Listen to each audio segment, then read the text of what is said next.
What's up, guys? How y'all doing? Happy Thursday. Shout out to you guys. Thank you for being here. I'm RicoKnows. I'm just a one-man show. I'm just doing what I do. Hey, we got football tonight. We're talking about the Sunbelt. We're talking about the SEC. And we obviously have football games to watch. There's 2 games on. We'll talk about it during the show. So I hope you get ready for that. If you want to know who's going to win the games, get to the Patreon. Or join the channel right now. Just hit join. You'll be straight. You become an MVP. Go watch the video this morning. It's about 30 minutes long. You can put it on a playback speed of 1.25, 1.5, 2.0 if you can take good notes. And you'll know what I think about the games tonight. You know the props to make, the parlays to make. You'll know how to win your money. This is what MVPs do. This is what MVPs do. Shout out to the MVPs. We're gaining them every single day. I'm not joking. It just keeps climbing. Somebody check the Patreon and see how many members we're at. And then just keep checking it every single day. And see if I'm lying. See if I'm lying. We're at, right now, the time of this video recording, we're at 4,451 members on the Patreon. Please understand, this isn't followers. This isn't subscribers on YouTube. We get those numbers. I got the TikTok followers. I don't care. 160,000, 180,000, whatever it is I've ever had. I don't care. Patreon. 4,451 people have decided they're going to rock with me. They're going to be a part of this. This is a real movement. And I can't thank you enough. You guys have changed my life completely. So, let's talk about changing people's lives. Apparently, we're going to change the football landscape forever. If you didn't hear, the Pac-12 is back. Right now, they're a 6-pack. I know, all the endorsement deals would be amazing. But right now, they're a 6-pack. But the Pac-12 is back. They've got 6 members. You've got Oregon State and Washington State. They're both undefeated, by the way. They're playing lights out. Shout out to them. And then they just got an agreement. Boise State's coming over. Fresno State's coming over. San Diego State, Colorado State. What a dream come true for these California schools. You guys, I'm a Southern California kid. I grew up in Southern California. I'm from the CIF Southern section. That's where I played high school football. All I know is California football when I was growing up as a kid. And you grew up and you were fans of UCLA. If you were a football fan, it was UCLA. Skip Hicks, Cade McNown. And then it transitioned to that Sultan McCullough. It transitioned to that you had to pick between Deshaun Foster or Carson Palmer. It wasn't hard. It wasn't hard once they got Kareem Kelly, Darryl Rideau, Kerry Colbert, and Big Mike Williams. Once they started getting guys like Lindell White and Reggie Bush, you became this USC fan. But the whole time, we had a lot of respect for teams like Fresno State. Fresno State looked great, bro. Carr was out there. Pat Hill was the head coach. They would play anybody. They were amazing. They're fun to watch. The famous Reggie Bush cutback is against Fresno State in a punt return. San Diego State, when I was a kid, Marshall Faulk was rushing for 300 yards against Pacific. He was making it look easy. I remember a running back named Larry Ned. He was great. And I watched San Diego State for a generation. And what you guys need to understand is all my high school teammates, if any of us were going to go D1, we all went to San Diego State. That's where you went. That's what we did. I played at La Quinta High School, Southern California. Shout out to them. We back-to-back CIF semifinalists, back-to-back CIF champions. For a span of 4 years there, we dominated football in our division. No looking back. I was a free safety. I didn't play wide receiver there. I played wide receiver at another school. But the point is I was a corner and a free safety. My senior year, I was a free safety. The point is you play with some amazing players, and they don't all go to the Pac-12. They don't all go to USC and UCLA. Some of them go to Fresno State and San Diego State. Remarkable, man. Just what a time to be a fan of California football. What a time. I know. A lot of you guys are like, well, those teams aren't any good. Those teams, yes, they are. You know why Boise State's so good? They recruit in Texas. Once you start getting Pac-12 money, though, you can recruit everywhere. And they're going to get Pac-12 money. And that money's a little different. It hits the pocket a little different than the Mountain West. I saw a lot of Mountain West fans on Twitter going, why are they doing this? They're taking all our good teams. Why would these teams leave the Mountain West to go join a defunct league? Well, it's the same reason when I tell you the Big East, you think of the Big East, you start thinking Miami, Virginia Tech, Michael Vick, West Virginia. When you hear the words Big East, you think of quality football. But when the Big East became defunct and changed their name to the American, now they're just an average group of 5 conference. The Big East is the American. It's the same thing. Like I said, they moved their office. They changed their brand and their labeling. And you lose, excuse me, that just happened the whole time. I've been having that audio the whole time. I apologize, y'all. But you lose your brand. And here, the Pac-12 brand is very valuable. It really is, regionally. Now they got to find the right teams, get the right, I guess, rivalries, if you will. I think it would be imperative that they add UNLV. Now let me explain something to you guys. In order to be recognized as a conference in college football, you have to have 8 teams. So they're already, automatically they have to add 2 more teams. They're going to add 2 more teams. So everybody's talking, who's going to be the other 2? Bro, they can add 6. They got money. When Washington State and Oregon State kicked everybody out and took over all the assets, they're sitting on some cash, bro. They're sitting on some cash, and they can help you get buyouts. They can help you get out of those contracts. I don't want to hear about some arms crap, grants of rights. Nah, they can pay all this. So they got deep pockets. Now, everybody keeps sending me, I did a video on TikTok today, and they're like, Rico, who's it going to be? Who's it going to be? And they started giving me all these lists of teams. Let me tell you guys something. FCS teams are not the target. FCS teams moving to the FBS have nothing to do with how well you are as an FCS team. Like, people started writing South Dakota State, North Dakota State, Eastern Washington, UC Davis, Sacramento State, and that has nothing to do with becoming an FBS program. Like, how good you are at football has nothing to do with it. Zero.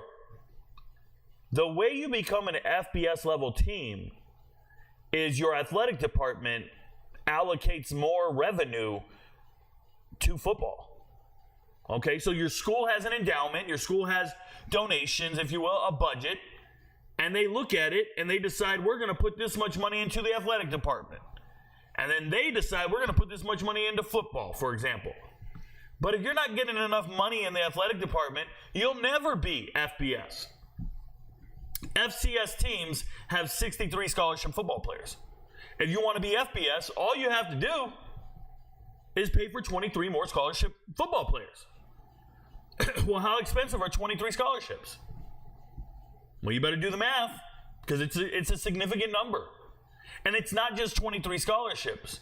Because of Title IX, or 22 scholarships, excuse me. Because of Title IX, it's 44. Because you got to get 22 more female sports or female scholarships. You have to have an equal number. It's a law. That's what title is. It's a law. So now you got to be willing to commit to 44 more scholarships, or you're going to cut some other male sports. But I'll tell you this, it's not just the athlete scholarships you have to be willing to pay for. You got to pay for their dorms, their housing, their travel. You used to travel with 2 buses, now you got to take 3. You used to take 1 charter flight, now you got to take 2. You used to get 100 hotel rooms, now you got to get 150 every single week that you're on the road. It's a totally different monster. And what it is it's your financial commitment to your football team. And can you do this for 3 years without bowl revenue? Because you're not going to go to a bowl game. The NCAA wants to see you sustain this financial commitment to the football program without being supplemented by bowl games. This is what JMU was facing. This is what all these teams are facing. So when you try to say an FCS team is going to the FBS, it's about financial commitment in the athletic departments. It's not about the performance on the field. Granted, the performance on the field may inspire donations. It may inspire the justification for the allocation to the athletic departments. It may. But I'm telling you, they're probably looking for members in all sports. Not just football members. We want you to be members in all sports, meaning you're bringing your volleyball team. You're bringing your water polo team. This is the Pac-12, bro. They play volleyball, water polo better than anybody in the world. They ain't got lacrosse. They got women's rowing. You better wake up with the sports they play on the West Coast. It's an amazing feeling, bro. I'm excited for these kids. I'm excited for the programs. And yes, it sucks for the Mountain West. They'll be fine. The Mountain West will figure it out. So now there's a list of candidates that they may go after.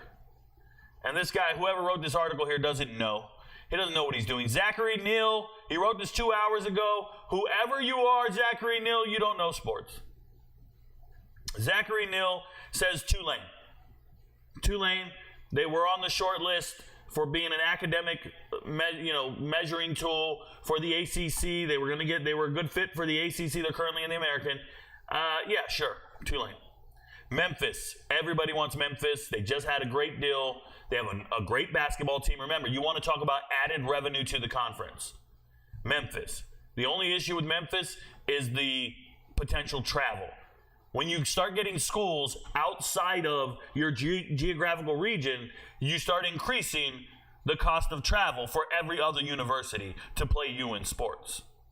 So while it's cool for Memphis, who would want to be elevated from the group of four to the Power Four, or the group of five to the Power Four, it's one of those things. Oh, by the way, Rico, does this make them a Power 5 conference? Bro, it's a good old boy network. The other conferences will sit down and have a talk and decide whether or not they would include them as a Power 5 conference. It's a sorority. I'm sorry, a fraternity. It's just a good old boy network that when they make all these decisions, like how many playoff spots are they going to give to which conference champs and who's going to get a bid here and all this, all it is all the decision makers sat down and went, yeah, we're the big boys. You guys are little guys, and you're not included. That's how it went. That's how it goes. So we'll see what happens there.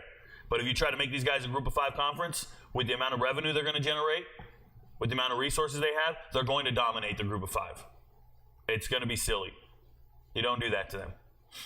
UTSA makes sense. And the reason it makes sense is this is a TV market. They were after SMU, the Pac-12 was, before they got debunked and broken up. They were after SMU for the Dallas TV market. So they still want the TV market, and that means we're looking at teams like UTSA and North Texas. So this one makes sense, but they're really after TV markets in Texas. Wyoming makes 0 sense. Wouldn't pick them. I personally wouldn't touch them. UNLV, oh yeah. And the reason you want UNLV is you want to start playing some of those games in the Raiders Stadium. Just like they do in the Big 12 when they play in Jerry's World, they play in Cowboy Stadium. You want to start using, is it Allegiant, Alliant, whatever it is, you want to start using the Raiders Stadium. That would be pretty cool. North Dakota, this doesn't make any sense. Once again, these are schools, like they don't have Division I sports in all their sports, and this is a school that has not dedicated enough money to their football program to be, you need to increase your stadium size, you need to increase your number of scholarships, the number of doctors. Like when you get more players, more scholarship players, now you need to hire more physical therapists, you need to hire more massage therapists, you need to hire more nutritionists, more weight training coaches, more tutors. Like you need to hire a number of things to support your added influx of athletes. These schools aren't doing that, so this is dumb. South Dakota State, another one, doesn't make sense.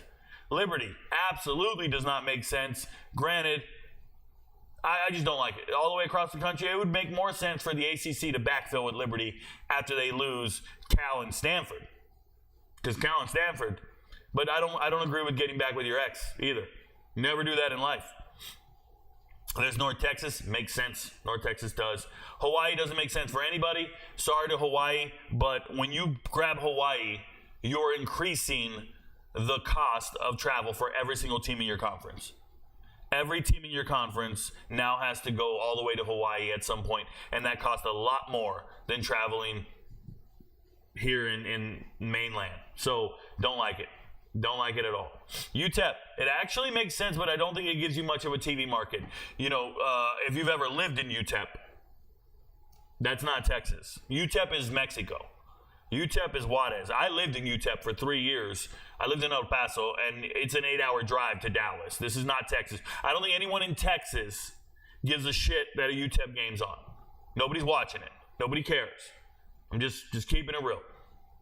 Okay, so that one doesn't make sense to me. It is what it is. Air Force. Air Force makes sense to me. Unfortunately, I think Air Force is on the short list to be in the American with Army and Navy. I think they want all 3 service academies in the same conference. So that one, while it makes sense, because you want to pair up Colorado State with a rival, so you give Colorado State Air Force as the rival, I don't think it's going to work out.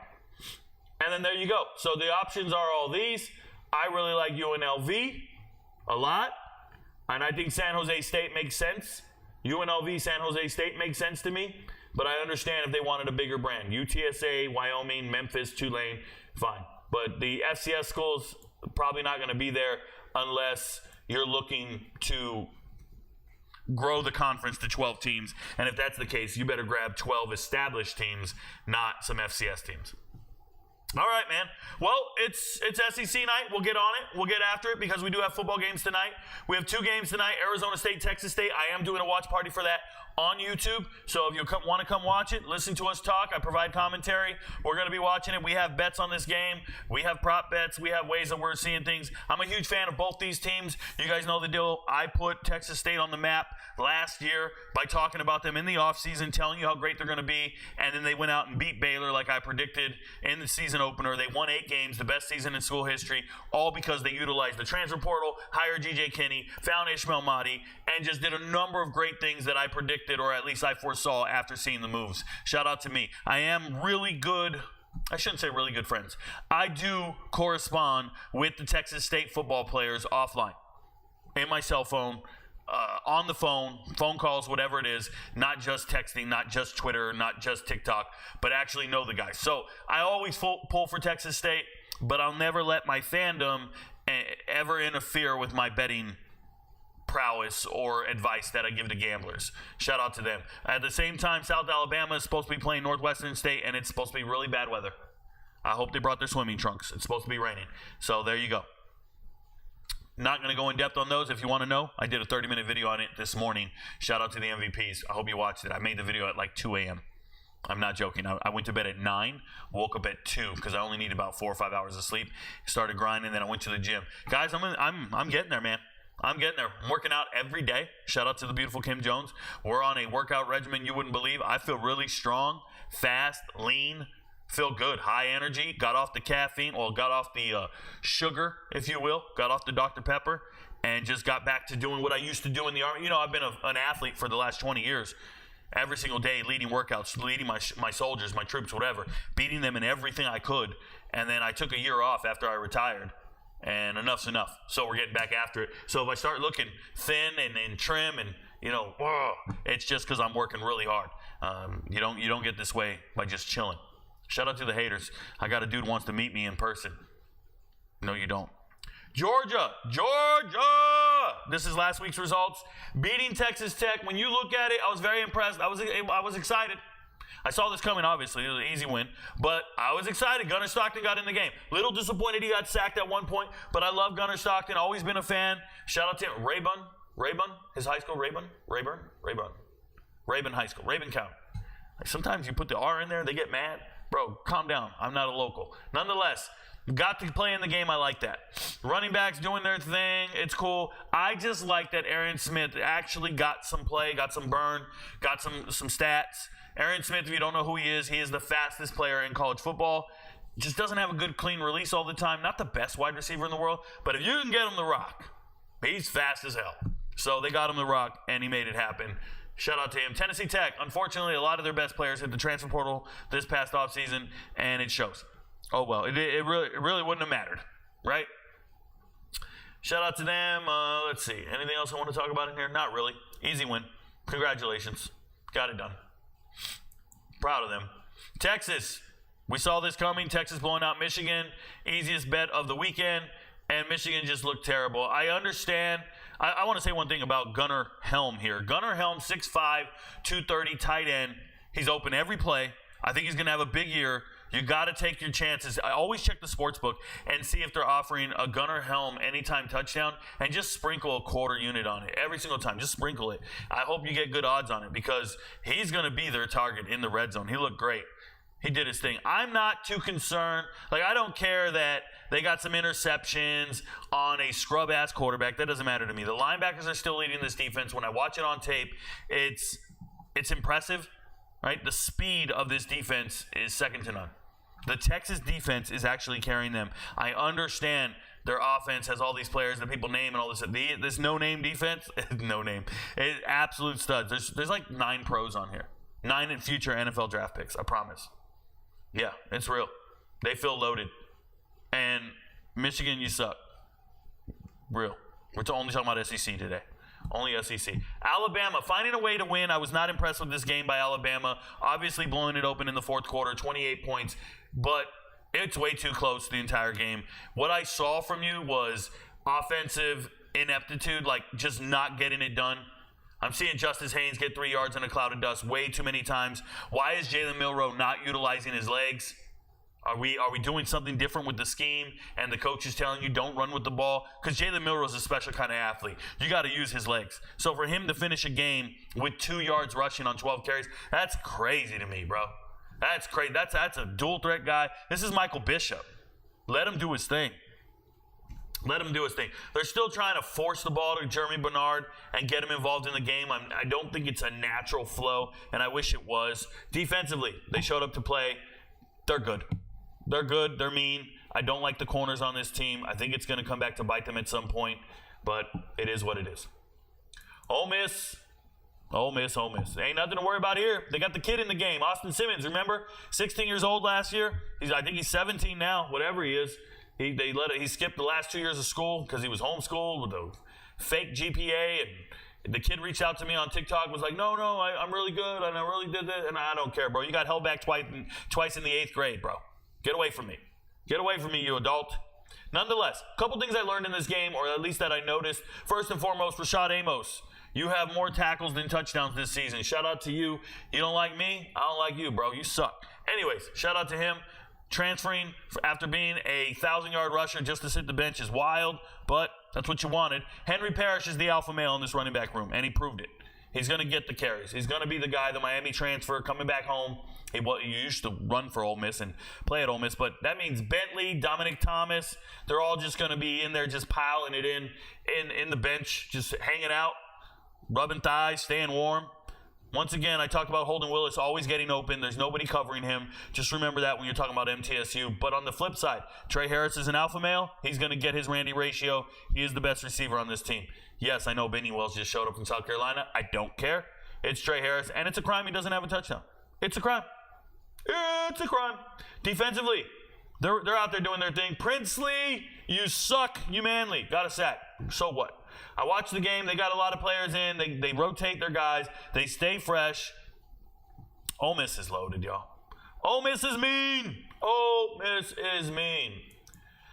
Hey, Missouri. So Missouri missed the team total. Remember I told you their team total over was going to be 42. They missed 2 field goals. The field goals were monsters, though. One was like a 40, in between 40 and 49. The other one was over 50 yards. So it's bad, but you got this kid kicking. He's a freshman, right? I think he's a freshman. Blake Craig. A little young kid kicking, and you're trying. He did make a 51-yarder, sure, but he missed 2, and that ruined my bet. Made me look like I don't know what I'm doing. You have a freshman fumbling the ball. Not good. Kewan Lacey, hold on to the ball. I watched this, and I am so impressed with the way Missouri plays, right? And I'm like, they haven't been scored on this year. Then I really sat down and thought about it, and I'm like, well, Agbana sucks. He can't really do anything, so Buffalo wasn't going to score. And then the first game of the season was Murray State, who's not really, they're bad, bottom 10 in the FCS. So I was like, you know what, let me slow down. They played Boston College this week, and I was all in on Missouri. It was on the chart, and I'm telling you right now, I already took it off the chart. We need to learn. We need to learn because Brady Cook didn't look good in this game. Brady Cook, 36 attempts, And remember what I told you guys? I told you guys about this earlier in the week. Maybe a couple weeks ago. Luther Burden. When I went back and watched tape on Luther Burden, everybody talks about how he's a 5-star. He's the number 1 NFL draft pick. He's this, he's that. He's the best receiver in the country. And I went back and watched tape on him, and I know he's fast. But he will disappear in games. He will disappear in games and get schemed out of games, and you can't rely on Luther Burden at all. There's something about Luther Burden. Maybe he doesn't have the right size. No diddy. But there's something about Luther Burden where he's not the alpha male you think he is. Even last year, when you look at Luther Burden and his 1,200 yards, we're talking about 15 against Ohio State, 26 against Tennessee, 53. Like, he's under 100 all the time. He's under fucking 50 sometimes.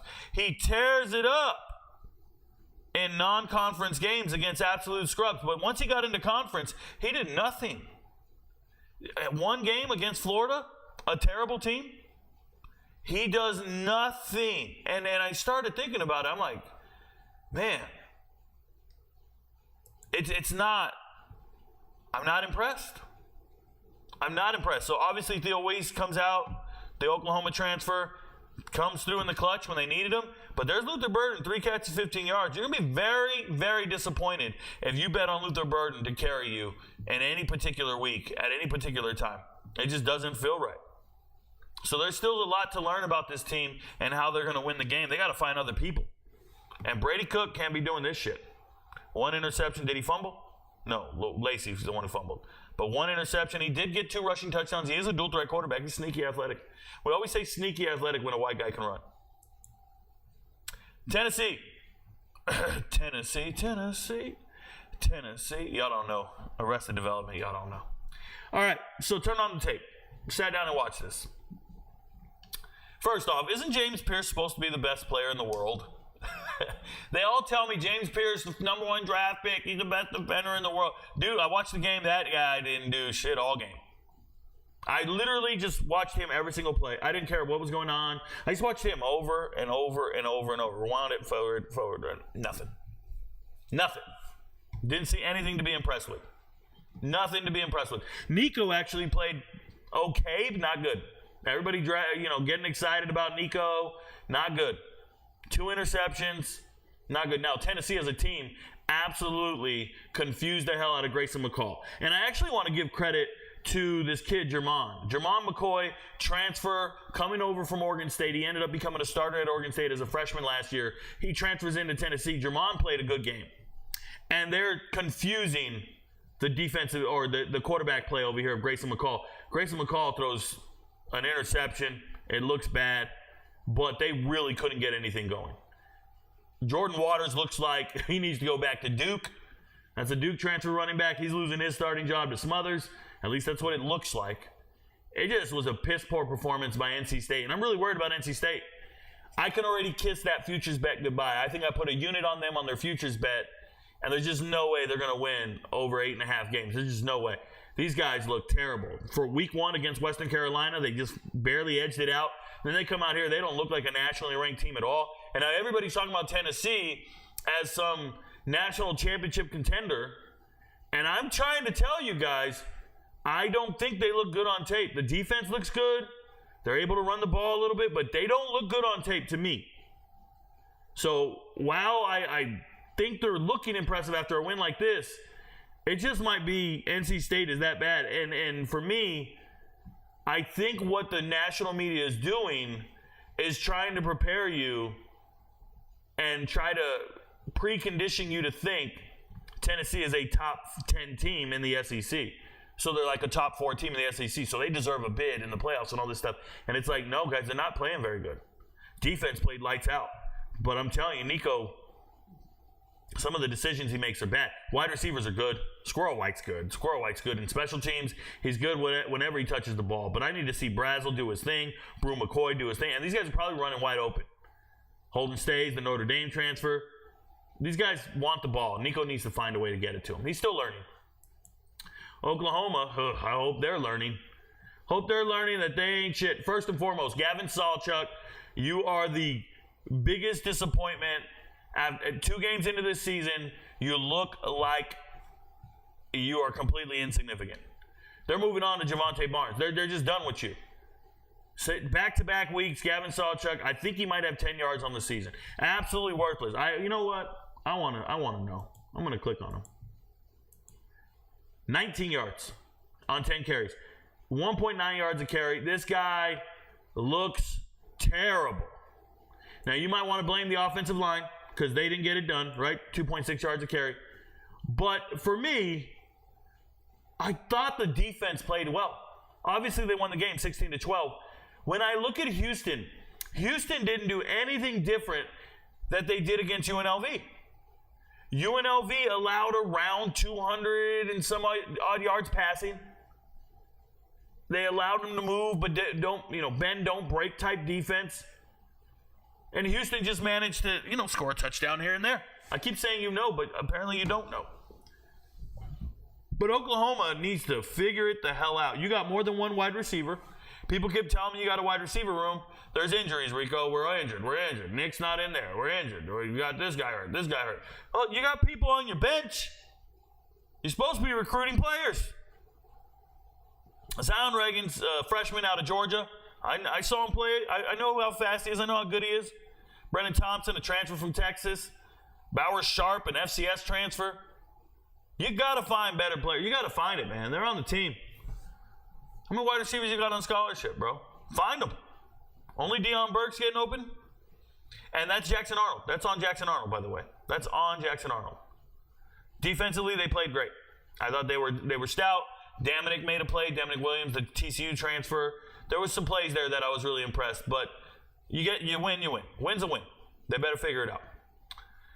Arkansas, speaking of not winning, Arkansas dominating this game. 416 yards passing, 150 yards rushing by the most fragile running back in the world.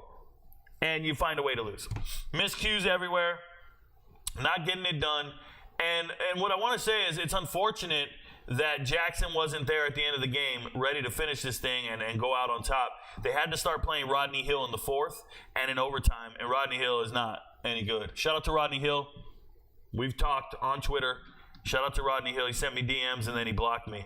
Sent me DMs to let me know that he just went to FAMU just to stay eligible academically. It's not like he wanted to play there.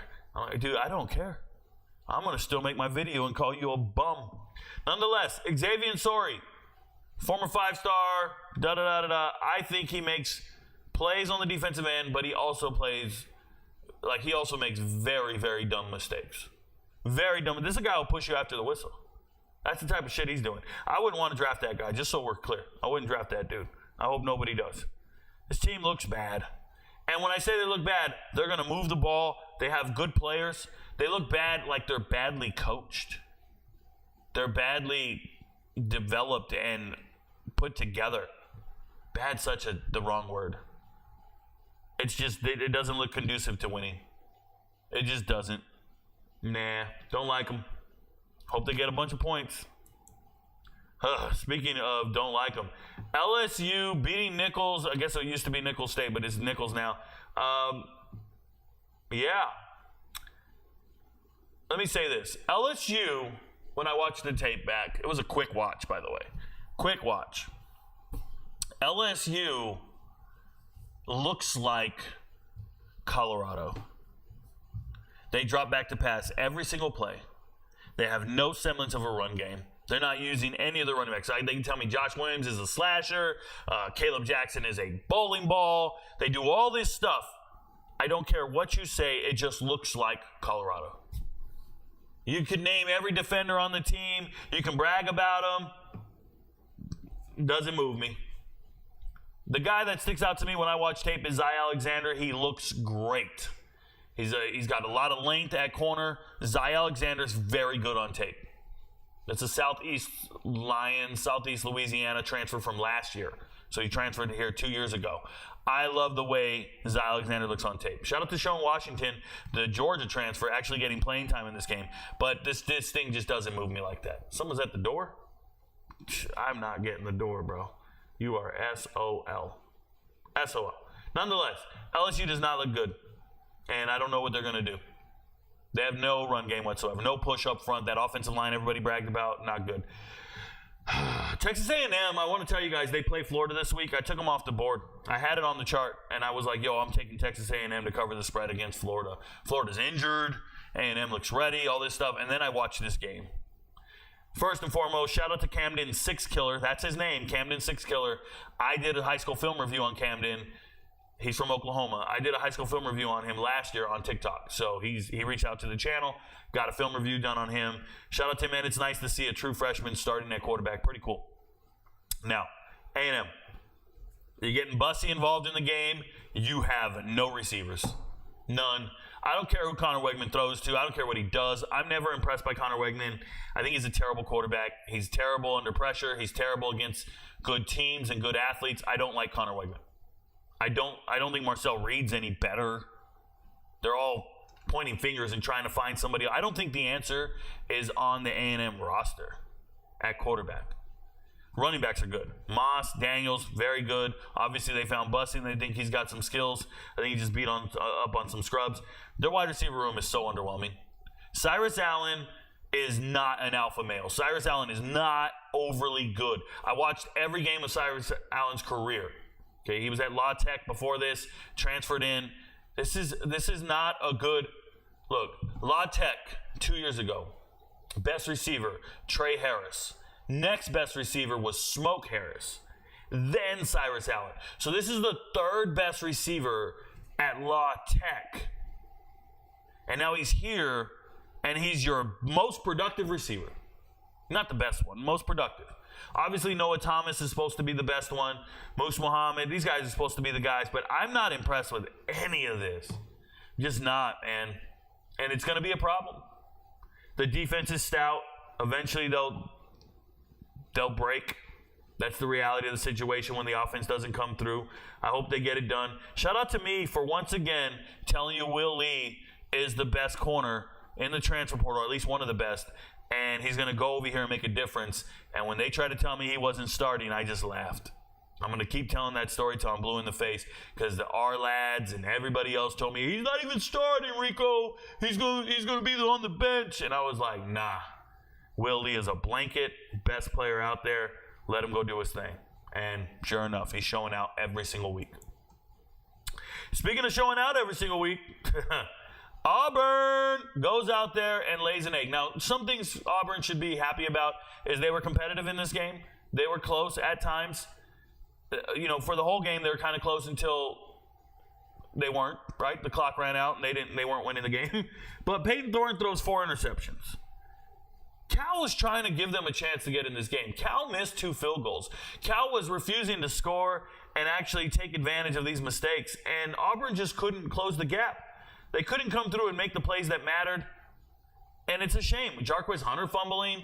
Your star players that touch the ball every single play are just falling apart. Now, this guy, Keldrick Falk, he's a defensive lineman. He started as a true freshman last year, or at least he played a lot. I think he was a starter. And he's an NFL guy. That's an NFL monster. Keldrick Falk is an NFL monster. I love it. I love it. I love it. I love it.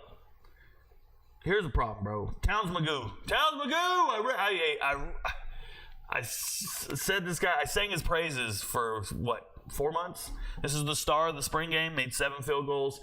Local legend, this kid's doing all these right things. He's coming out, and now he gets to be the kicker because the other kicker, who's actually really good, McPherson, he's actually injured right now. So they let Towns Magoo kick, and he misses a 19-yard field goal right before halftime.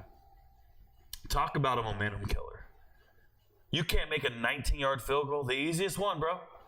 The easiest one. You're going to pull us within 10 to 14 at that point. We're going to be there. And you blow it. That's what's going to happen. Young kids, got to learn. Yeah, Auburn doesn't look like a very good football team. Cal doesn't look great either. Cal should have won this game by a lot more than what they did. If you're getting 4 interceptions, you should be winning by a lot more.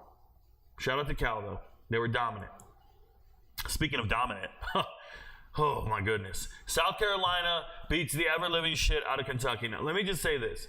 I am a fan of South Carolina. I do like what they did in the transfer portal. I do like Lenore Sellers. I do like what they're trying to build there.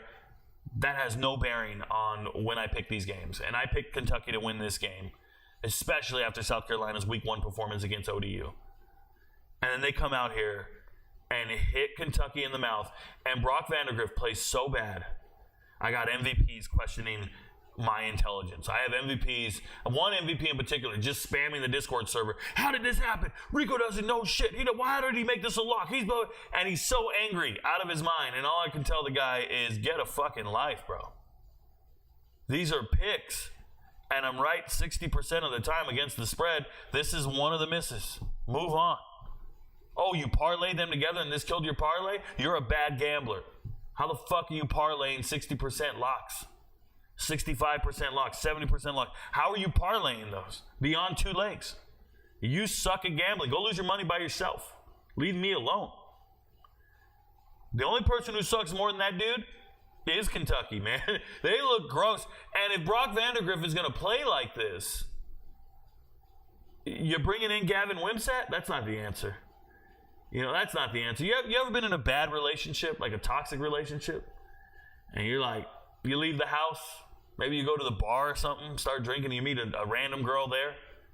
All I can tell you is the relationship you're in, it is shit. But that's not the answer. Some chick at the bar with you? Nah, you don't want that one.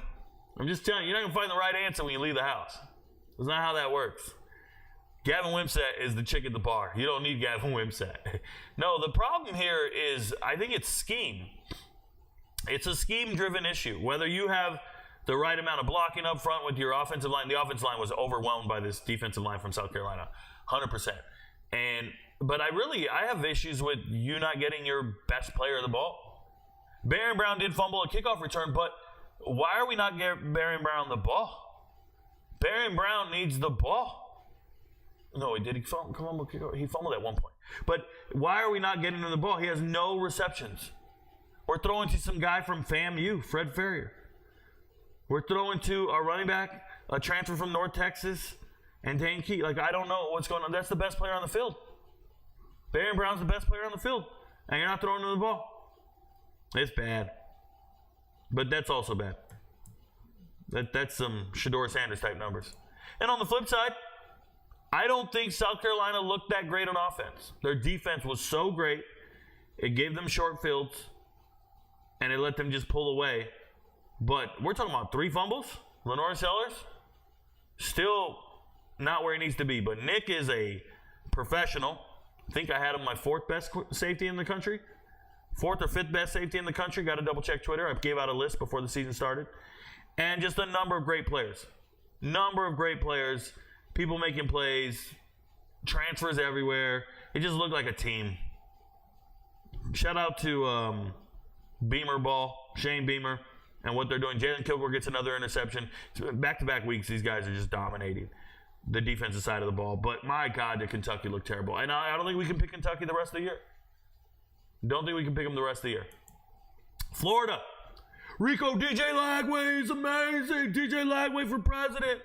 I'm like, bro, let me go turn on the tape. Shit looked good. And all his receivers were open. And they looked way better than Samford. And then I said, you know what? Let me go check something. Who did Samford lose to in week 1? West Georgia? West Georgia had 456 yards on this same defense. This is a terrible team. Terrible team with a number of problems defensively. And Montrell Johnson still couldn't average 5 yards a carry. It's bad, man. They couldn't run the rock the way you want them to. 34 carries as a team. You're Florida. You're playing a terrible Samford team. And you can't average 5 yards a carry on 34 plays. You get 34 chances at it. You can't get 5 yards a carry. Get the fuck. I'm not impressed. Shout out to DJ Lagway getting it done. His receivers were elite. Everybody's hurt, by the way, this week. His receivers were elite, and I think Eugene Wilson is hurt as well. And shout out to Trey Wilson, because I thought he would do something like this every game, and he only does it against the scrubs. That's unfortunate, because I wanted to see him do something against Miami. Didn't move me like that. Defensively, they played good. They were playing absolute scrubs. I didn't learn anything from this game.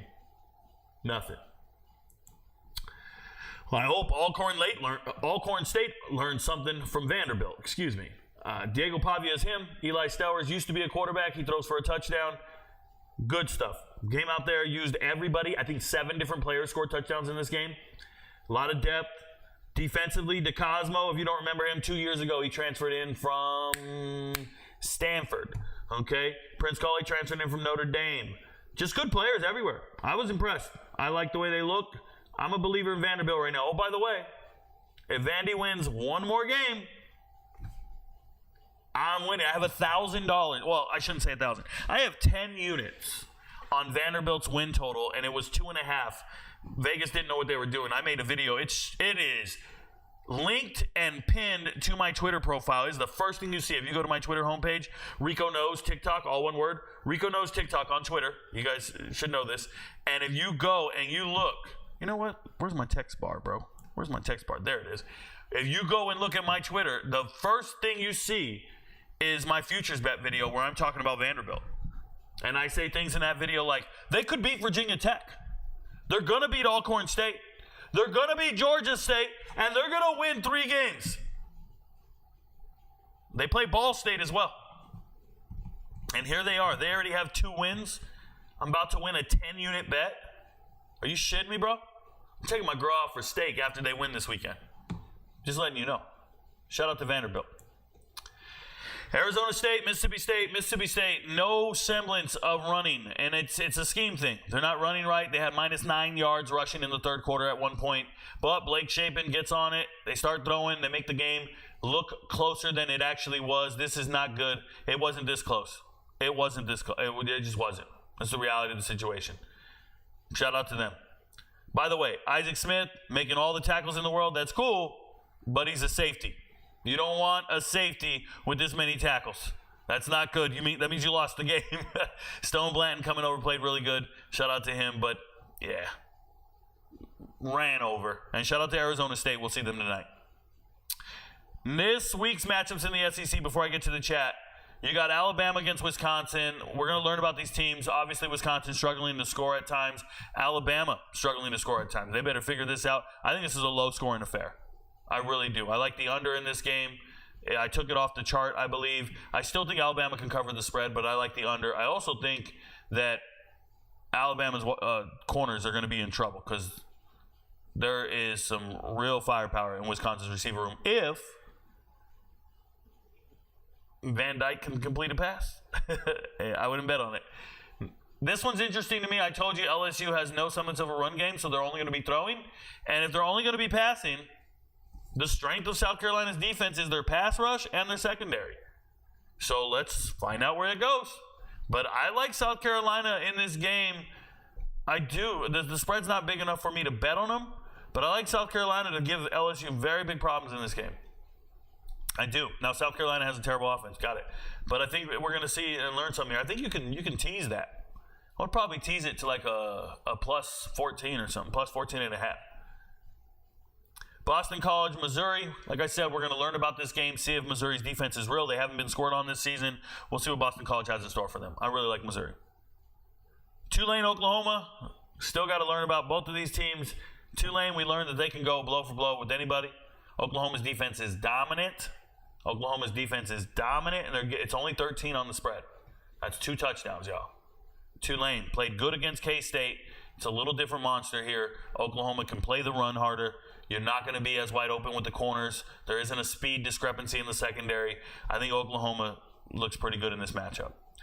I'm on A&M to beat Florida. Florida has injury problems. They're still trying to figure out their whole team. I still didn't see anything that impresses me. I think it'll be a low-scoring game. UAB, Arkansas, that's an MVP level lock. Won't talk about it. MVP level lock. Won't talk about it. MVP.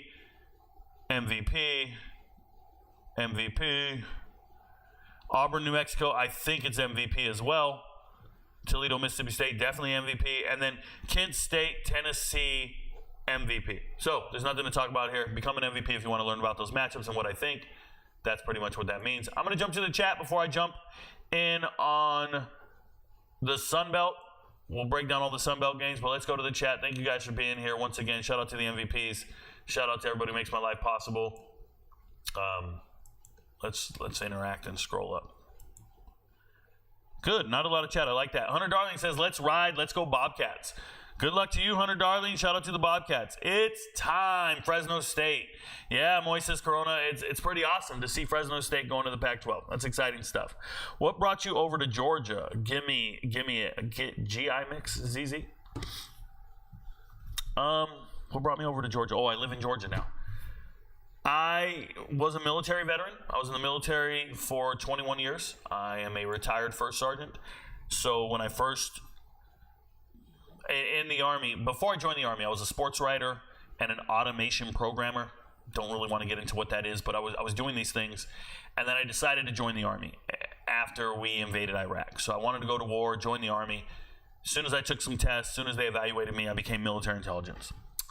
Went on a different path, was military intelligence for a long time, became an all-Army fighter, did a lot of MMA, did a lot of things that weren't normal for the Army. I was a Soldier of the Year in 2004 for, my MACOM, or I was just the guy that got to do a lot of traveling, public speaking, and engagement, and I was always in charge of formations. So once I got promoted, I just stuck with the Army, and I never really left the Army. And I really moved up the ranks really fast, eventually became a master sergeant at about 15 years in E8. And then I became a first sergeant, did that for about 3 years. And then I decided I don't want to do this anymore. I want to be a full-time content creator, and I want to retire. I retired. But during this process, I was military intelligence for the first 12 years. And the last 10 years or 9 years, I transitioned to be a cyber expert and work for the NSA. So I used to work up at NSA proper, NSA Washington. I worked up there for 3 years or so. That's why I have a daughter who lives up there. And then I moved down south to Georgia, where they have NSA Georgia at Fort Gordon, Georgia. Got here back in 2014. There was really nowhere else to go. I'm a senior cyber leader on the enlisted side. So once I completed my service time, I was going to become a contractor, work on base. Then this opportunity came. I went with it. I committed myself to this craft 100%, and here we are. Changed my life forever. So I'll never work contracting. I'll never work on a military base. I'll never do anything military again. But when you work cyber, there's really nowhere else to go other than Washington, Baltimore, or here. And I decided to stay here in Georgia. Once I retired, I bought a home. I stayed here. But I'll probably end up moving at some point to South Carolina. And that's just, it's a better state for me financially, logistically, things like that. So I'll probably move to South Carolina. Staying here just because it's closer to my kids. My kids live in Florida. My other daughter lives in Maryland. And I like to see them from time to time and hang out with them. Even when they're becoming adults and they're doing their own thing, it's still cool to reach out to them and run into them. So I like to be in proximity. But that's why I'm in Georgia. Thanks for the question. Tactical Orange says, Ole Miss, baby, they the real deal this year. Yes, they are. Without a doubt. Never thought I'd see the day. Yeah. Fresno State. Yep. Tactical Orange says, Rico got that insider trading info. You might have the wrong channel. I don't do any trading, but I understand what you're saying. I do talk to players. Don't get sick this year, Rico. I'm trying not to get sick. We lasted like 6 weeks last year, man. I'm trying. Rico, how about that six-pack? There you go. My six-pack? Like for me working out? Bro, I'm good. I'm out here feeling myself. I've never had rolls in my life. I'm a very muscular person, so I'm good, bro. I feel really good. I would take my shirt off right now if it wouldn't make you guys feel insecure. I'd do the whole show topless. I used to do that on TikTok all the time. I'm being real. Pecs out and everything, bro. I'm tatted out and everything. Anyways, you got me excited. I want to take my shirt off. Hey, Rico, how many quarterbacks are better than Jalen Milroe? Lavorne. How many quarterbacks are better than Jalen Milroe nationally? And by my assessment, right, like knee-jerk reaction, who's better than Jalen Milroe right now? I just go Cam Ward, Shedeur Sanders, Carson Beck, Seth Hennigan, Noah Fafita. I'm sure I'm missing some, and I'm going to feel terrible because I don't want to be missing them. Byron Brown, Kyle McCord, Hudson Card, Luke Altmaier, Jackson Dart. Not in order, obviously. That's 10. Cook, Missouri. I probably got a dozen in front of him. I probably got a dozen that I think are better than him. Shout out to Jalen Milroe. I think he beat out some scrubs to be the starter at Alabama. See, you guys got to understand, when I evaluate quarterbacks, who did you beat out to be the starter? He beat out some scrubs. What do you do with your passing acumen? Are you a real quarterback? Can the team depend on you to win games? Are you the guy? Yeah. I don't believe in him like that. Does Wisconsin have any matchups against Alabama defense that they can exploit? Travis Bosler. I believe Wisconsin's offensive line is their best matchup. Like, they can just roll you over and try to get you yards. But Wisconsin's in there with backup running backs that could never start anywhere. And Will Pauling is the only matchup that I'm super confident in. So Will Pauling, I would bet on his over yards this week. I would bet on Will Pauling all day. I think he can school any of the defensive backs at Alabama. He's way better than their safeties and their corners. Will Pauling's an NFL wide receiver. He's the best. So Will Pauling is definitely a top 10 wide receiver in America, talent-wise. Not production. Can't help that he has a bad quarterback. But if we had tryouts tomorrow, you would pick Will Pauling to be on your team. That's how good he is. So, yeah, Will Pauling's a beast. That's your move. Offensive line and Will Pauling. Now, your quarterback is not great. Your running backs suck. It's a problem. Rico, do you think South Carolina has a chance to beat LSU on Saturday? I low-key think so. Yeah, Derek Newcomer. Yeah, man. They have a chance. They're playing them. So there's a chance there. They have the right recipe. Pass rush, good secondary. They got a chance. Their offense is so bad. LSU's defense is bad. Cairo says, Rashad Amos did exactly what Spencer Sanders did. Yep.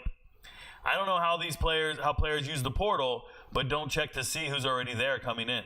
Kairos, it's worse than that. They don't care. They just want money. So I need you guys to understand. If you were about to go to a job tomorrow and you're going to your normal job and you make $3,000 a month, and then you go to this next job or you hear about a job that's hiring and they call you and they tell you, hey, we're going to give you $30,000 just to show up, and then we'll pay you $3,000 a month. What would you do? You go to your new job and take your $30,000, and you won't even ask who works there. What job am I going to do? No. This is your only opportunity in your life to get paid playing football. Listen to what I'm saying. Rashad Amos will never be paid to play football. He's not an NFL caliber player at all. He will never make any money playing football. So instead of staying at the MAC and rushing for 1,000 yards, he gets his one opportunity in his life to make money off of his football ability. And he goes to Ole Miss. Playing time is irrelevant. Oh, I'm going to get paid to play football? I've never done that before in my life, and it'll never happen again. I got to take it. And that's how they're doing it. That's how these players are ending all up at the same school with no understanding of playing time. And the school doesn't care. The school doesn't have any desire to play you. They're not mad that they paid you to be there. The school's job, or at least the head coach's job, is to get his best 85. If you're better than his fifth string running back, he's happy. So the fact that you show up and you're third or fourth string, it might bug you. You might get no production. Your family might be mad. But you got the money you asked for, and they improve their roster that much, and they'll take it. That's the reality of college football today. And I can't blame these players. You were never going to make money doing what you do. So you got to make money now. Take the short-term money. If you have no NFL, not even aspirations, NFL ability, you got to get paid. Get paid, bro. You guys don't believe me, but that's exactly what some of these quarterbacks are doing. Some of these quarterbacks, like Hartman from last year, I'm not getting drafted in the NFL, and I'll never make it, and I'll be a practice squad player. Or I can sign for $300,000 and go to Notre Dame. Sign for $300,000, go to Notre Dame. And get a paycheck. You would have never gotten anywhere else. So that's the reality of the situation. Bums. Congratulations. Hope you did something with it. Rico, hey Rico, I left a message, but message it here too. Definitely like your take on why do books remove money line bet options on games 2 hours away from game time.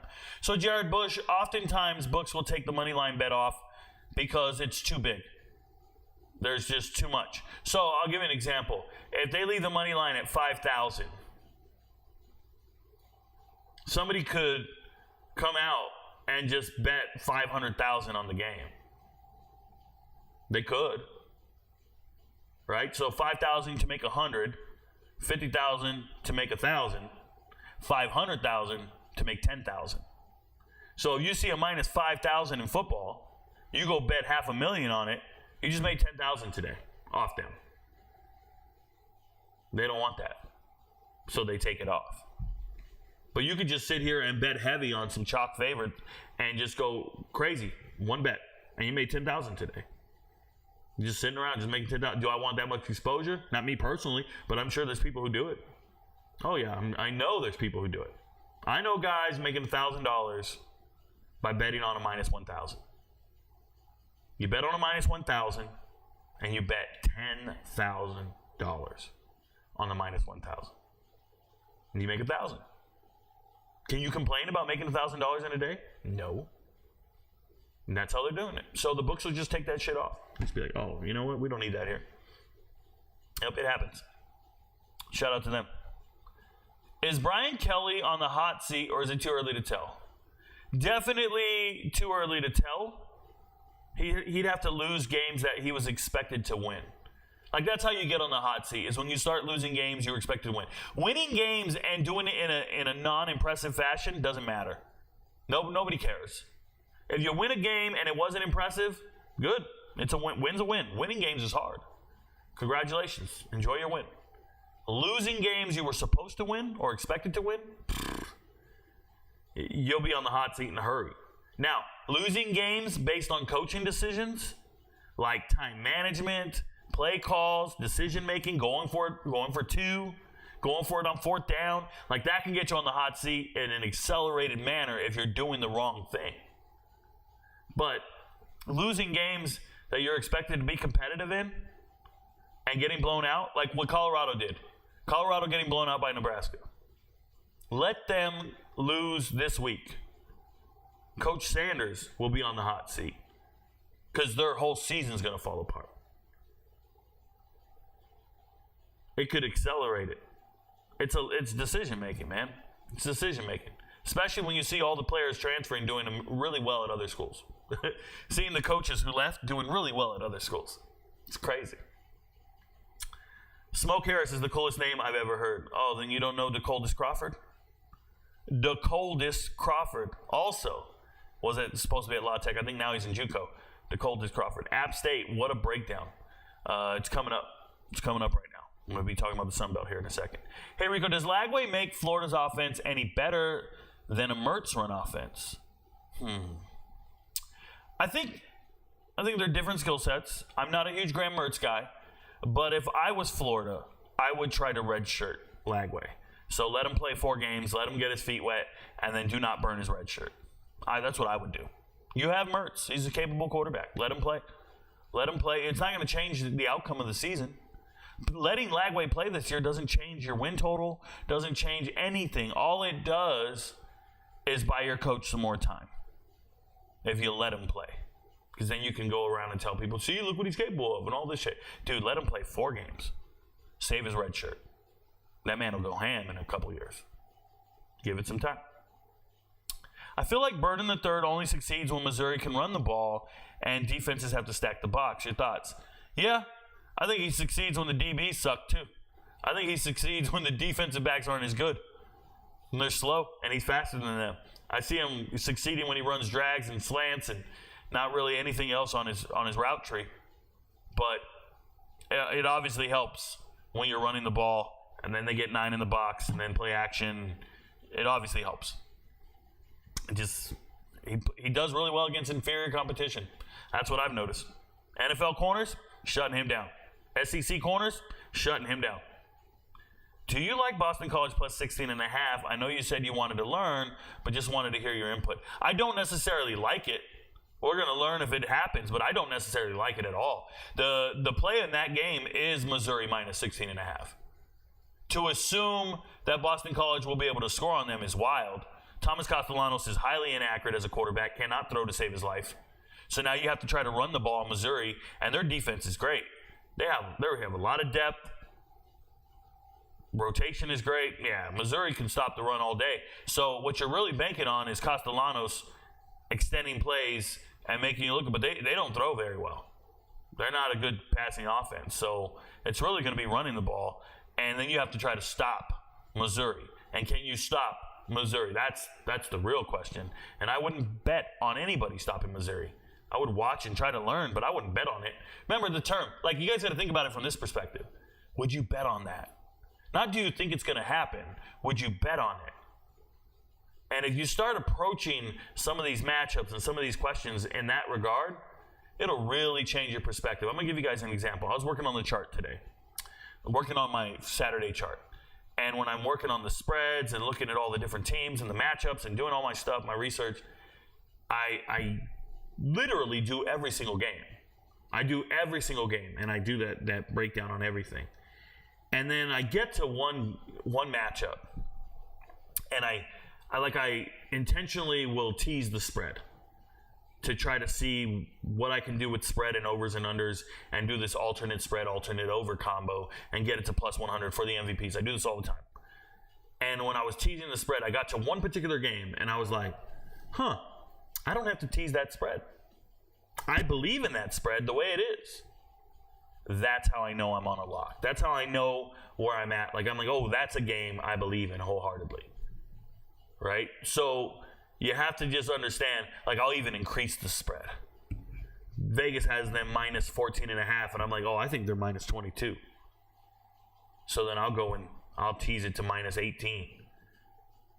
And I feel really good about that in some cases. So that's kind of like how it works for me. So when I look at a game like Boston College, Missouri, you can't even go there as far as gambling goes. You haven't seen Missouri play anybody. So how do you know who can score on them? You don't know. So now you're just guessing. You've never seen anyone successfully score on this defense. You're just guessing Boston College can be a plus 16.5. That doesn't make any sense to me. You've never seen anyone do what you're guessing they can do. That's really weird. And then you look at Boston College and you're like, well, they were competitive and they dominated Duquesne. Yeah, Duquesne sucks. And then they beat Florida State. Rico, well, Florida State's offense is nothing compared to Missouri's. Apples and oranges. So I can't do that math like that. I can't do it. Got to learn. You don't have to bet every single week. You don't have to bet on every single game. You can learn from every single game. You can pick them. You can pick it and see if you're right. You can go, hey, I like Boston College plus 16.5. Write it down on a sheet of paper with all your other picks. And then on Sunday, sit down and look at your results and go, yo, I would have been right.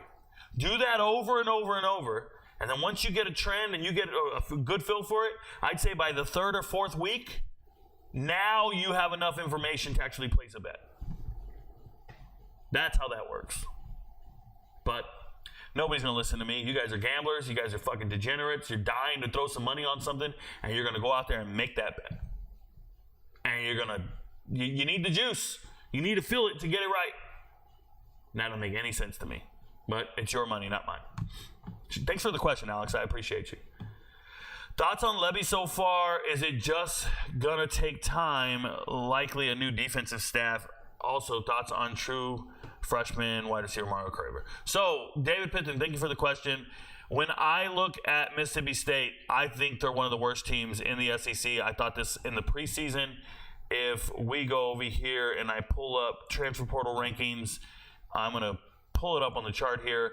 If you look and you see my rankings here, this is going to sound crazy to people because they're in the SEC. But is this offense and defense? Yeah, this is not combined, right? So let me go to SEC real quick.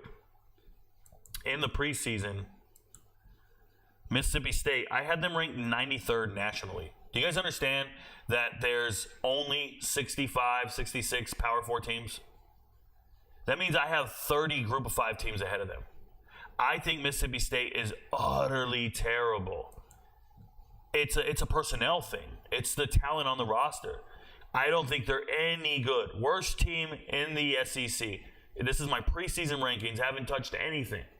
Go back and watch the Week 0 episode. So if I tell you this is a team that I think is 93rd in the country, 93rd, right here, alongside Louisiana and Washington State. I think I got Washington State wrong. Wyoming, Western Michigan. I got them here with MAC teams. I got them here with group of 5 teams. I think the talent at Mississippi State is not good. They were getting dominated by Arizona State. Dominated. And that's because I really like Arizona State. You see this right here? Arizona State, 59th. 59th. Right there with Tulane. And Baylor and Fresno State and JMU. Like, nobody thought of Arizona State at this echelon in the preseason.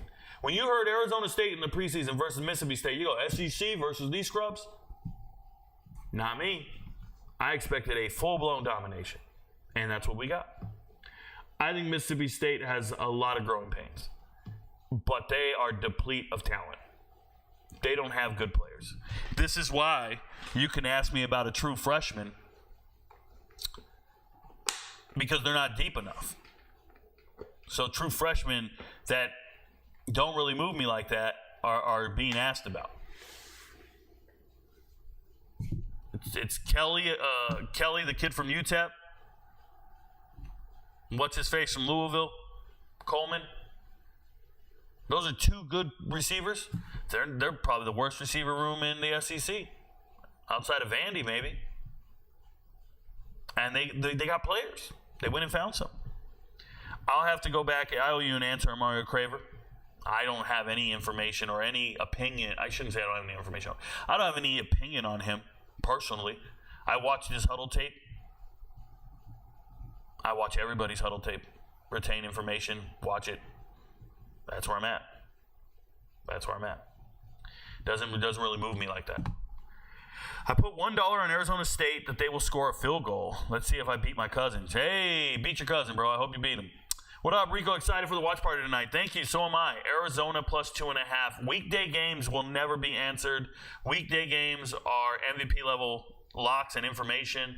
You can ask them all you want. That will never happen in a million years. I would never answer that question. So thanks for asking, though. I appreciate you. Give me a second here. My chat just died on me. Let's go back to chat. There we go. Back to the chat. And we're here. If Lagway starts again, A&M, there's not a shot Florida loses to A&M. They have an awful offense, and Lagway set a record for first game as a starter against Stanford. Or not, 500 yards as a freshman. I mean, yeah, his receivers were better than the players they were covering them. It's not the quarterback. The receivers were better than anybody covering them. Those receivers set records against scrub-ass DBs. Please understand what we're saying here. If you take away the receivers, you don't get those yards. The receivers are the reason the yards were there. And now you've got injuries. Trey Wilson's probably not playing this week. And none of your receivers have a talent advantage over the DBs at A&M. Now, you're under pressure every play. The defensive line is better than your offensive line. No. DJ Lagway can start. A&M's still going to win that game. First game is insane. Unrelated, but are you doing a UFC watch party on Saturday night? Alex, we have never missed a UFC fight in 2024. We will always be doing a UFC watch party. You got to be an MVP to get on the Discord server. We'll never miss anything. Like that, don't even ask. I don't even like when people ask because that means they don't follow the channel. We cover every single game. 2 of the receivers were true freshmen. What's your point? Mr. Gaming, my point is you come to this channel to learn about football and learn about these teams. If you come to this channel to debate me, you're in the wrong channel. We don't do that here. So thank you for joining the conversation. Thank you for joining the channel. But if you know that 2 of the receivers are freshmen, you're not educating me about the team. I know all the players. This is what I do for a living. If you're a fan of a team, congratulations. Do not come in here and try to educate me on anything. You're here to learn, learn. If you're not learning anything, leave. Get the fuck out. It's my channel, bro. It's what I do. Your friends don't know, but Rico knows, right? This is not a debate sports show. This is not ESPN. Hey, let me at him. Let me debate him. No, it's a waste of time. You're not telling me anything. All right, let's go to Sunbelt. App State. App State against Clemson. Highly disappointed in App State in this game. They obviously did not show up ready to play. Cade Klubnik looked like a superstar. it was just raining men from the word go. This was over by halftime. Some of the things that concern me, number one, Kanye Roberts is splitting time at running back with Anderson Castle. Anderson Castle doesn't really move me like that. Kanye Roberts is special, but they're splitting them too. And then by the second half, we didn't see Kanye Roberts anymore. He's just gone. So that was really weird to me. They started playing Marshall, maybe because it was a blowout. So that's how that goes. Robinson, all the receivers are good. Defensively, I wish they would have played better.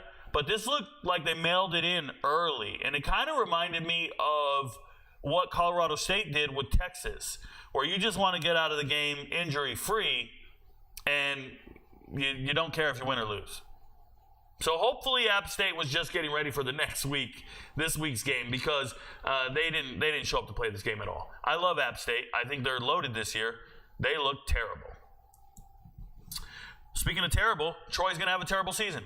Playing against Memphis, Memphis kept it really vanilla, ran the ball a lot. Shout out to Mario Anderson. And Troy couldn't get it going. Now, unfortunately for them, Goose Crowder goes down with an injury in the second quarter, and then they have to bring in Matthew Caldwell. Now, Caldwell played pretty solid, I thought. Caldwell's a transfer. Where's Caldwell coming from? Man, I wanna remember. Dang it. Forget where he came from. Not K-State. Doesn't matter. Point is Caldwell played okay. They had Gerald Green fumbles at one point. I don't believe in Gerald Green as a running back. This is the ECU transfer, former Georgia Southern backup running back. So this is what I'm talking about. When you start having guys like Gerald Green getting carries, Damian Taylor was ejected for the first half or whatever, but when you start having guys like Gerald Green carrying your running back room, you don't have a running back room. That's a backup running back. Backup in the group of five. He should not be your starter by any means. Jordan Lovett was actually covering down to be the starter, and he didn't come through, didn't really do anything great. This wide receiver room has been ravaged by cancer and other injuries. Just doesn't look good, man. And it's going to be a long season for Troy. They're not getting it done. It's going to be bad. And I predicted this, by the way, if you go check the Sunbelt rankings. Speaking of really bad, UTSA was really bad.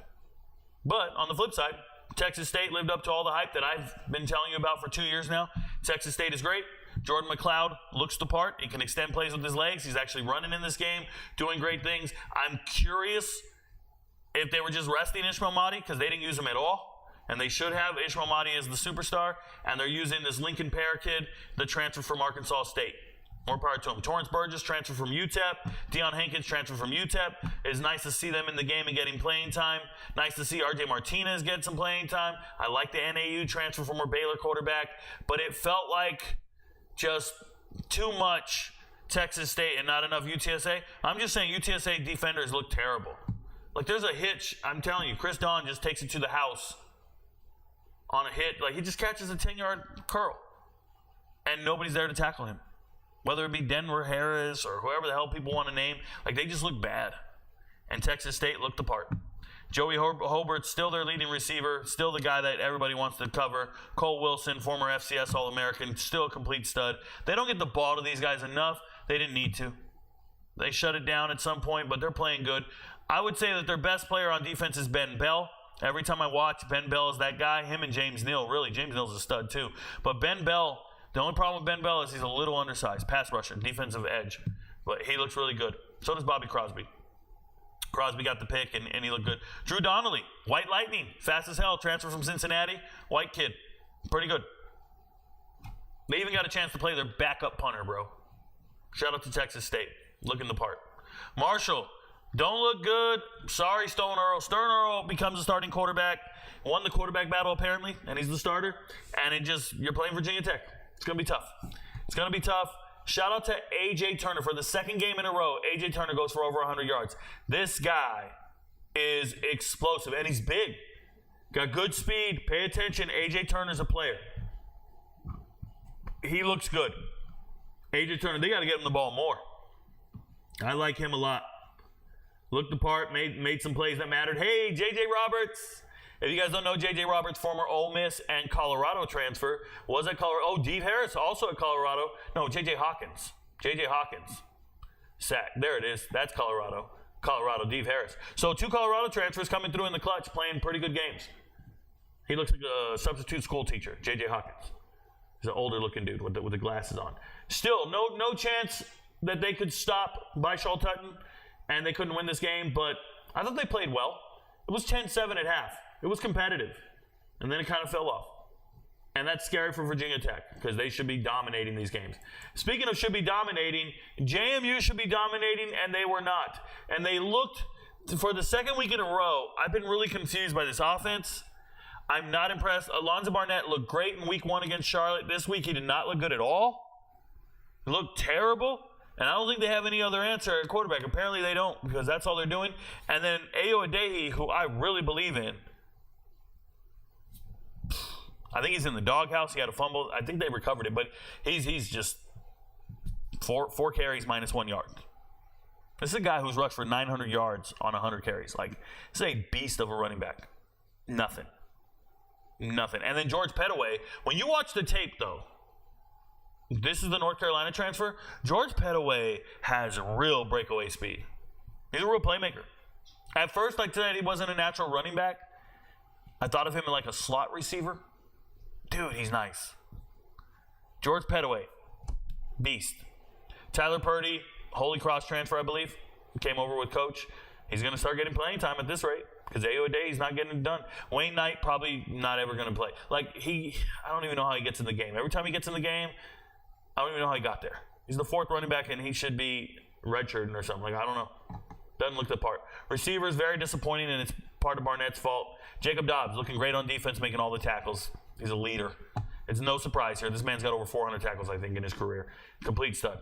Kari Mans, former Maine and Colorado transfer. Another Colorado transfer. Congratulations. Shout out to them. I like to see these players leaving Colorado, getting some playing time and doing well. ECU, they're in the American. Jake Garcia throws 4 interceptions and you still lose the game, ODU. You lose the game because you have no semblance of offense. So remember, when I watch these games, I only watch one side of the ball because I'm only watching one team. So, like, I watched ECU on Wednesday for the American, and I only watched ECU. I didn't watch ODU. I didn't watch their offense. Like, I wasn't paying attention to their offense like that. I'm watching only the players on one side of the ball. And I'm looking for purple jerseys, right? Theoretically. So I'm watching ODU. And when I'm watching ODU, holy smokes, they're terrible. They just keep handing the ball off to Aaron Young. Aaron Young's a transfer from Maryland. He's been playing a long time. His brother's played at ODU. He's got a brother in the NFL. I get it, man. He's got an athletic family. God, he sucks, man. He's got no explosion whatsoever. 25 carries, 83 yards. They'd rather have him run it than anything. They'd rather him run it than anybody else. See this Bryce Duke here? That's a Virginia Tech transfer, white kid, running back. He fumbles. They're like, all right, we'll just keep giving it to this young dude. And he'll run it 3 times and punt. 3 times and punt. Koa Notala, undersized kid, making a ton of tackles on tape. I don't think he's that good, though. He just makes a lot of plays. This guy's good. Mario Thompson is going to transfer next year. Wherever Coniformia is, he's watching this right now. Mario Thompson's going to transfer. And he can play anywhere. Mario Thompson can play anywhere. I think he's very good. That guy looks too good to be at ODU. ODU's not good, though. Bad team. Bad team. Patrick Smith-Young. Good player. But bad team. And we get to South Alabama. Probably the best 0-2 team in the country in the group of 5. Probably the best 0-2 team. Found a way to lose, unfortunately for them. Gio Lopez, their starting quarterback, injured, has an injured toe. You know how lingering those can be. So they let Bishop Davenport start. He's a dual threat quarterback, but not ready to really start and contribute. They started giving Fluff Bothwell the ball, and I'm so excited about that. Friend of the channel did do a high school film review on him on TikTok this past year. Really like Fluff Bothwell, and to see a true freshman in the starting lineup is huge. Love everything he's doing. That's a powerful running back. I hope he has a great 4 years of college. That dude's a beast. Obviously, Pritchard and Voicing at receiver. They got playmakers. They just didn't get it done. And the reality is Ohio's a good team. They're a well-coached team. They show up ready to play. Tyrus is moving the ball. They were able to run the ball with Ricky Hunt as well. Ohio's just a good coach team, and they found a way to win. It's unfortunate that one of these teams had to lose. I'll just say that. Coastal Carolina, Coastal Carolina. Hey, shout out to William and Mary. They were getting blown out in this game. And then Darius Wilson started doing some things. So if you're an FCS guy and you want to bet on William and Mary, they have a good team. They're okay. That dude is nice. Darius Wilson, he's nice, bro. He's able to run, break down the defense, extend plays. I like Darius Wilson. On the flip side, Ethan Vasco looks like he was out of sorts for this game. I did not like it. He did not play well. Running backs, we got nothing to worry about. Christian Washington, New Mexico transfer. He's from the same high school as Reggie Bush. He's from Helix, San Diego. I watched so much tape on Christian Washington this week, it's crazy. And I told the MVPs about this on the Discord server. If you're on the Discord server, you know this. Christian Washington is going to be the starting running back moving forward. And that's because Braden Bennett got injured and Javan Simpkins got injured. Now, Javan Simpkins was my hidden gem on this team, and I really, really like him. But with both of these guys injured, I had some students at Coastal Carolina reach out to me in the DMs and told me they're wearing boots. They got crutches. They're not playing this week. And I'm like, well, who's the starting running back then? They're like, well, it's going to be Christian. And I'm like, oh, we're okay. Christian Washington, 4.40, stud coming out of high school, went to New Mexico. Couldn't start in New Mexico. You know why? Because they had some guy named Krosky Merritt. Okay, so when you're out there and Krosky Merritt beats you out and he scores 19 rushing touchdowns, no shame. The kid still rushed for like 300 yards last year. So now you're at Coastal and you're competing with some other really good running backs, and now it's your time to shine. I'm so ready for Christian Washington to crush it this week. Absolutely crush it. I'm on Christian Washington all day. I believe in Coastal Carolina. Their defense is great. Wide receiver room, not great. Quarterback needs to play better. Got it. Give me the rock, bro. Washington, if you can find, here he is, kickoff returning as well. If you can find any props, believe in him. Another running back on the team is this little guy, Darian Lloyd. Darian Lloyd is I think he's a redshirt freshman. He's a local kid. He's from South Carolina, local kid, little guy, 5'7", looks like David Meggett. If this is David Meggett, this is Thurman Thomas right here. Coastal Carolina got some running backs. I'm cool with it. Deep in the running back room. Speaking of deep in the running back room, Georgia State finds a way to win, did not cover the spread. It's unfortunate. Christian Villieu, you suck. Penn State transfer, former Canadian. But they still have Freddie Brock, man. And Freddie Brock is the starting running back. They're riding Freddie. Keep running Freddie Brock. Shout out to Savion Wilkerson, the Colorado transfer, having more rushing yards than Colorado's entire team this season. But the two of them are a 1-2 punch in the running back room that's worth the damn. Freddie Brock is him. Still believe in Freddie Brock. Still no receivers to really write home about. Defensively, trying their best. Katie McDaniel here. This is a transfer from UCF. Playing pretty well. Looking good on tape. He's a defensive edge guy. I like it. But they got good players. They're all right. Pringle's played good as well. He had an interception as well, I believe. Yeah. Pringle had an interception on tape. Jaron Gilmore. Like, these guys are playing, bro. I hope they get it done. Georgia State, you play Vandy this week. GG, homie. Louisiana. I told you guys I love their defense. I love their defense. I love their defense. I love their defense. They have no weak points on this defense. They're good. Defensive line. Every level. Line. Linebackers. Secondary. They're great. Ben Woolridge, Fresno State transfer from a couple years ago. Still a beast. Getting it done. Ben Woolridge making it happen. I think Elijah Davis is the superstar here. It reminds me of Marcus Carroll. A kind of a bowling ball, one-cut runner. That's Elijah Davis for you. Believe in that kid right there. Trust. Elijah Davis has a future running back here at Louisiana. Like him a lot. Nobody in the wide receiver room moves me. I watch Jacob Bernard, and I just think that guy works for State Farm, bro. Jake from State Farm. Jacob Bernard looks like he wants to sell you insurance. He's nothing special, but he's their best receiver, or at least most productive.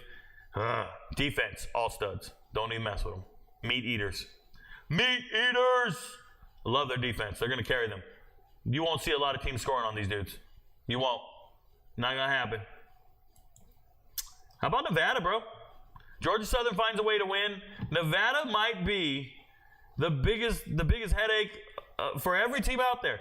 Nobody's stopping Brandon Lewis and his rushing attack. He almost gets 100 yards in this game. And him and Savion Red. Savion Red's the Texas transfer. Patrick Garwood's the Boston College transfer. All three of these dudes, are a problem. But it's crazy how Brendan Lewis, former starting quarterback in Colorado, starting quarterback last year, looked terrible. All of a sudden, he's playing, man. And he's doing really good. Very good stuff. Shout out to J.C. French for finding a way to win. That's the Memphis transfer, local kid here in Georgia. And they had no semblance of run game. Nevada played really good defense against the run. O.J. Arnold couldn't get it going. Jalen White couldn't get it going. I love both these running backs. Could not do it. I was very impressed with the stout run defense for Nevada. On the flip side, none of the receivers moved me. It's all about this man right here. Marcus, Watson, Trent. I talked about him in the preseason. Talked about him in week 0. Talked about him and Chance Gamble. I get it right, bro. Chance Gamble, former Fitzgerald standout here in Georgia, went to Kennesaw State for the first couple of years. Now he transfers to Georgia Southern. 6'2", 200-pound white guy playing corner, and he's so good. He just finds the ball every chance he gets. He's just a playmaker. He's causing fumbles. He's recovering fumbles. He punched it out in week 1. He recovered this one. He's a stud. Chance Gamble, and I'm so glad I got it right. So glad I got it right. I'm just concerned that your running back has 2 tackles, and he's one of your leading tacklers, and he's playing special teams. That's cool. O.J. Arnold's not a big guy, man. He's a little tiny running back. Shout out to Berks County. I know these players. I know this roster a lot, so I know what kind of talent they have. I was surprised to see the game this close, but I'm glad they pulled it out. I'm glad they did. Shout out to Nevada. Speaking of pull out, Tyreek Hill. Arkansas State here, finding a way to win after trailing at halftime, coming out at halftime, and just putting up 3 touchdowns in the third quarter. That's all it really comes down to. Jalen Rayner, put it on my back. Let's go, and we'll get it done. Put it on my back. No diddy. Let's get it done. Still very, very concerning that they were behind against Tulsa that early. Just looked like a bad job all the way around. They play Michigan this week. Jalen Rayner, don't get hurt. Please, don't get hurt. And the gem of it all, bro, ULM. Coach Brian Vincent beating his old team. Shout out to the coaches at ULM who reached out to me in the DMs and said, Rico, we're going to surprise people this year. I said, bullshit, I don't believe you. The over-under on your win total is 2.5, and I'm taking the under. And I'm here to tell you I was wrong. You know all them TikTok trolls are like, Rico, you never admit you're wrong. You never admit. Dude, it's right here, bro. It's in one episode. It's at this very moment. I'm here to tell you I was wrong. ULM looked great. Dominated this game. Made UAB look silly. Made the hire of Trent Dilfer look silly. If you guys don't know the history behind this, I've already talked about it earlier in the week. So if you're new, here it is, y'all. ULM hired Brian Vincent. He was the interim coach at UAB, and he got them to a bowl game. He did his job. As an interim coach, he got them to a bowl game, and they still fired him to hire Trent Dilfer. So, this is a former high school coach from Spanish Fort, Alabama. He leaves. He goes to be the offensive coordinator. You get fired. What do? Take a recovery position. So he went out there, became an offensive coordinator at New Mexico. Had a terrible season. Didn't matter. Then ULM fires their coach. They got an opening, and they go, yo, we'll take that guy that took UAB to a bowl game. We'll take Brian Vincent. He gets to ULM, and what a great revenge story. You beat the team that wouldn't hire you. This is like beating up your ex-girlfriend's new boyfriend. That's exactly what this is. Brian Vincent just beat up his ex-girlfriend's new boyfriend in front of her and said, how that tastes. You should have stayed with me. Now you're with this beta bitch. You know what I'm saying? So shout out to ULM. Very impressed. Getting it done. And shout out to Taven Curry. Been on the bench at UAB for 3 years. He transfers out of UAB, goes with Brian Vincent, and runs all over them boys. That's just, it's poetry in motion, baby. Poetry in motion. Love it. Gotta love it. Gotta love it. Shout out to them. Congratulations, ULM. I'm not going to pick you most weeks. I'm not impressed with you, but this one had to feel good. Southern Miss, I guess they're hitting on all cylinders, and the odds makers are believing in them because Vegas has them 11-point underdogs against South Florida, which is the wildest shit I ever seen. Tate Rodemaker going out there, piecing up an FCS team that hasn't won a game. Congratulations. Not really moved by anything these guys are doing here offensively. A lot of JUCO players. A lot of JUCO guys that I have to learn and go back and watch, and I've been doing it, and I still don't know, if they're any good. I don't know if they're any good. I can just tell you this. I watch tape on these guys, and I don't know if they're any good. I don't believe it. I don't believe it. I know they got no special teams. I know they missed 2 field goals in this game. And I watched it, and I'm just sitting there going, all right, well, it's Southeast Louisiana. Okay. All right, Sunbelt games this week. Well, we got 2 of them here. Texas State, Arizona State, won't talk about it, MVP level lock. South Alabama, Northwestern, won't talk about it, MVP level lock. If you want to know what I think of these teams and this matchups and the props and the parlays and the spread and everything, go to Patreon, become an MVP, or on YouTube here, just hit the join button. You'll become an MVP. You'll see the video I posted this morning. It's 30 minutes long. I broke down everything here. You'll win all your money tonight. The game starts in about an hour. I'll be live streaming here on YouTube, but this is where all the MVPs make their money, on these weekday games. Saturday, I already told you, Arkansas State, you're going to play Michigan. I don't think they have a chance to win this game. If Fresno State couldn't beat Michigan and couldn't score any points on them, do not think for a second Arkansas State's going to do something. It's not happening. Fresno State has a better offensive line than Arkansas State. Fresno has better receivers. Fresno has better running backs. Fresno has better coaching.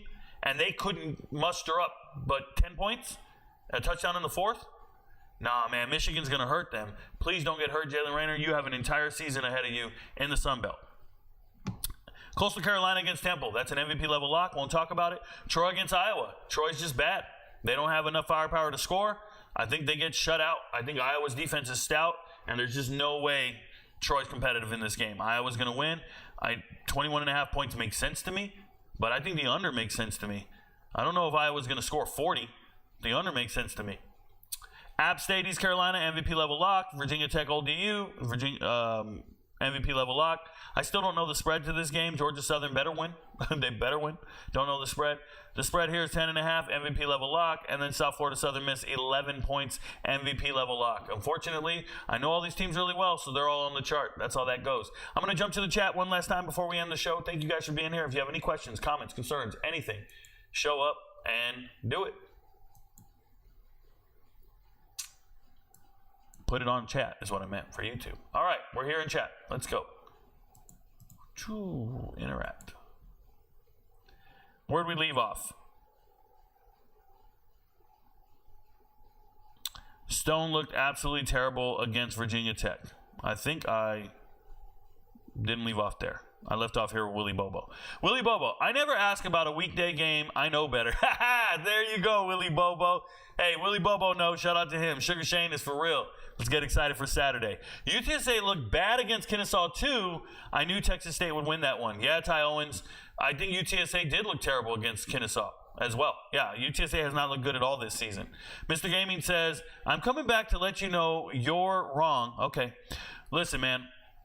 You obviously didn't learn the first time, and we'll never see you again. First and foremost, you used the wrong version of the word your. It's a contraction. You're not giving birth, but it's a contraction. You are. So it's Y-O-U''RE. I stopped reading your comment at that point. You wrote the wrong version of your failure to communicate will not be tolerated. Straight up. And I know you don't speak any other language. The only language you know is English, and you can't do that right. I don't know how you communicate as a human, bro. Smoke signals, body language, something. But it ain't English. Appreciate this stream more than you know. Sunbelt is the conference that I'm least familiar with. Shout out to you, Zach, with a fact. Always learning. Stone looked absolutely terrible against Virginia Tech. Oh, there you go. Yeah, Stone Earl looked a little out-managed and out of position. Virginia Tech's defensive line is very daunting. They had a really good rush, and Marshall just kind of fell apart. They couldn't stop those guys coming in, and it's what happens, man. Stone Earl's not a good quarterback. We know this. He's not a good quarterback. He wasn't a good quarterback in North Texas. He wasn't a good quarterback at Abilene Christian. He's been around for a while. He's had opportunities to be good, and he's not. He's good enough to earn a job sometimes, but Saturdays, don't believe in that guy. Jacumba says, these Florida fans, man. Oh, Mr. Gaming, the Florida fan? Well, they're in the dark. They can do this chomp when they beat Samford. Them dudes are winning 3 games this year. 3 games. Keep chomping. What up, Rico? What up, Forrest Weber? Yeah, ULM mentioned. Yes, sir. 6-6 bowl game coming. There you go, Ty Owens. Rico, that game was big personal. There you go. Vincent sent out names and numbers of the players for students to shit talk. Touche. Shout out to him. Shout out War Damn Hawk. Shout out. Hey, what are the chances a ULM fan is in the chat, bro? What are the chances? Agreed on Stone. Yeah, thank you guys for being here. I appreciate everybody for making the show. Hey, I want to tell you guys something. Remember I was talking about Patreon. And I was telling you how many members we have and if we're growing. While I've been sitting here, I'm going to hit refresh. We have the same. We didn't gain any members during the show. It's all good. But we did, because we just gained 20. 20. New paid members, 20. While we're sitting here tonight. Feels pretty good. Thank you guys for making my life possible. Shout out to the 20 new MVPs. That's pretty neat. That makes that makes my time worth it. And I lost one Florida fan. Whoo! Shout out to me. Thank you guys for being here. I'll be on the live watch stream at 7:30. Kim's got to start sparking up the grill. We're having smash burgers for dinner. Yes, we have a Blackstone grill and we spark it up almost every single day because we are infatuated. Your friends don't know, but Rico knows. Peace, y'all.